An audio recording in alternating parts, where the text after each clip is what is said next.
What's up, planeswalkers? How you doing? How you doing? And welcome to Ultimate Smeagol Build. I hope you guys are having a good day because things are about to get crazy. I'm going to show you the best way to play Smeagol the Helpful Guide, a 3-mana green-black halfling horror that when the ring tempts us, we mill cards from target opponent's library until they hit a land and we put that card on the battlefield under our control. Now the mouth breathers of magic will tell you, build landfall, and they are right. But we are mouth breathers. We are MTG brewers, and we will not be told what is optimal, for we play cards because they are fun. Because it is by the sweat of our brow that we get our wins, not by the merits of Turbo Nas or other trash combos. We win because we deserve to win. Okay, maybe that was a bit much. Listen, the game plan is simple. We mill the opponents, ramp using their own lands, and then steal their creatures we milled with Smeagol, with cards like Rise of the Dark Realms. A very simple deck, sure, but a fun way to win. Let's get right into our creatures. Starting things off, we are going to play the 9 Nazgul, as they are the best way to tempt. They benefit heavily from the tempt, and they just go with Golem like butter and bread, so a perfect addition, and probably the most important part of your tempting package.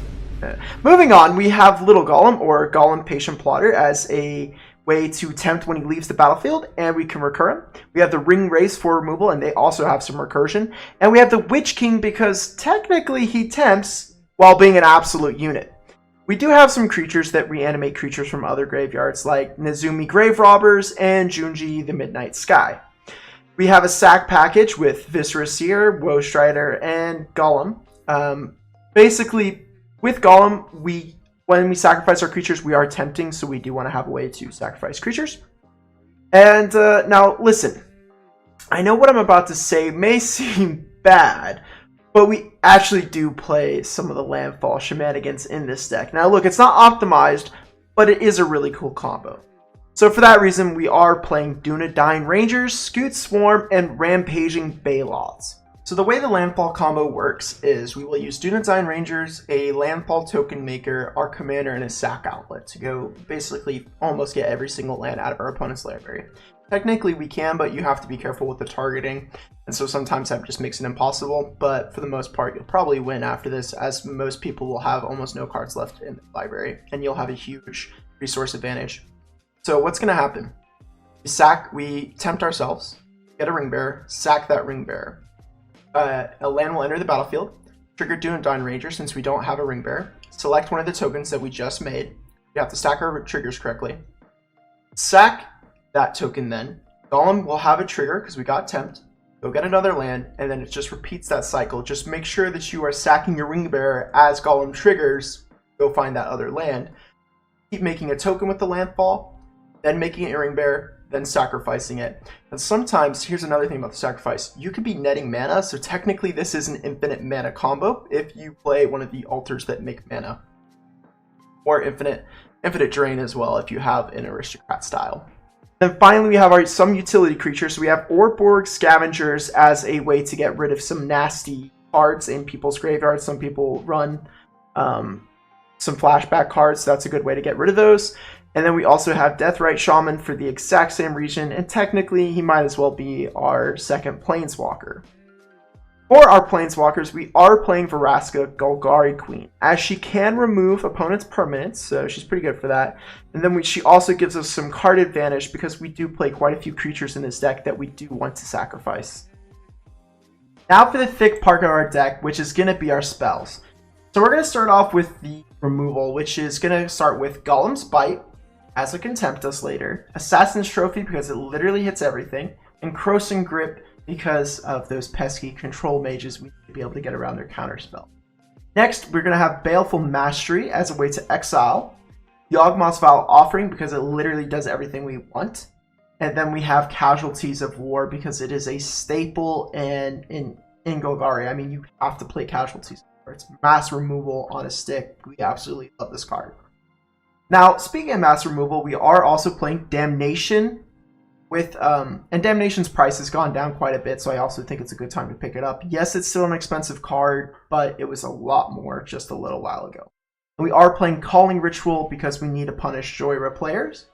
For ramp, we are playing Rampant Growth and Cultivate. And we also have a cheeky way to ramp with a Restore, which not a lot of people play, but since we're milling our opponents so much in this deck, it's actually pretty useful.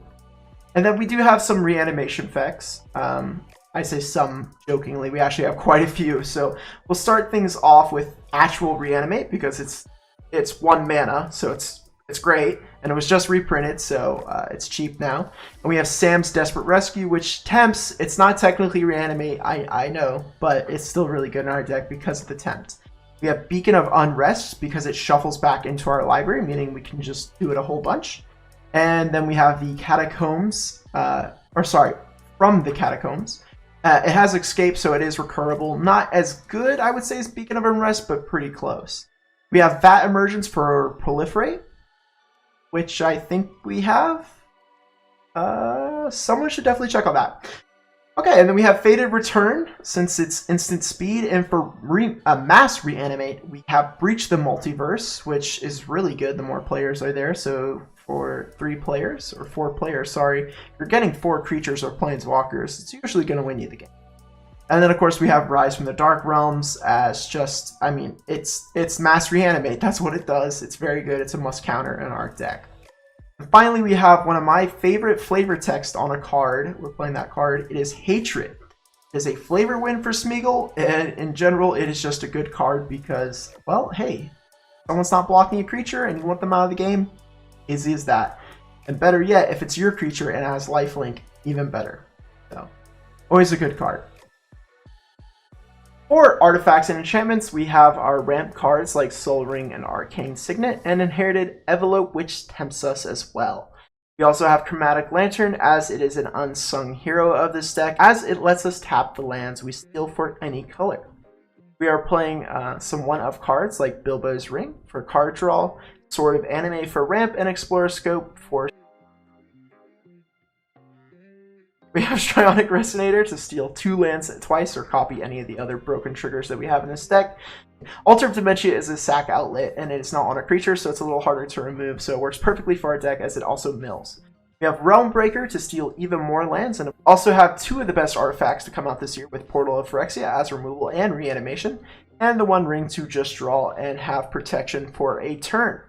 Next we have Animate Dead as well to animate the dead, and Call of the Ring to tempt us and draw cards, with Awakening Zone to give us ramp and stuff to sack. Curse of Restless Dead gives us a way to make sack fodder, and it also works with our combo. We have Necromancy as a worse animate dead, and Binding of the Old Gods for removal and ramp, and the One Ring to bind them all as a way to somewhat board wipe while also threatening to kill someone and tempt us. The Cruelty of Gix works as reanimation for us, and it has bonus if we decide to wait, and Zendikar Royal for more ways for us to combo.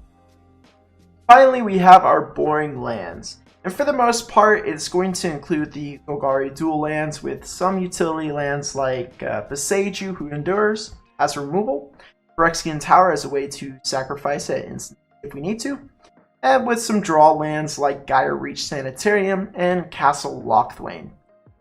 Orborg Tomb of Yawgmoth and Yavimaya Cradle of Growth as ways to fix our mana, and Cabal Coffers is there for our explosive turns. Once again, when it comes to a mana base, do what fits your budget, but feel free to copy mine, although it is pretty optimal, but I don't know if it is the most optimal. Of course, you could always play some actual dual lands in it if you have the budget. And we are playing 5 of each basic in the deck, which I think is a little bit low, but in testing, it hasn't become an issue yet. It just really depends on the meta that you play in. That's going to do it for today's deck. I hope you guys enjoyed it. Let me know how I did in the comments, and subscribe if you managed to get it this far in the video, because you clearly like watching these train wreck videos. I'll see you guys in the next one. Peace.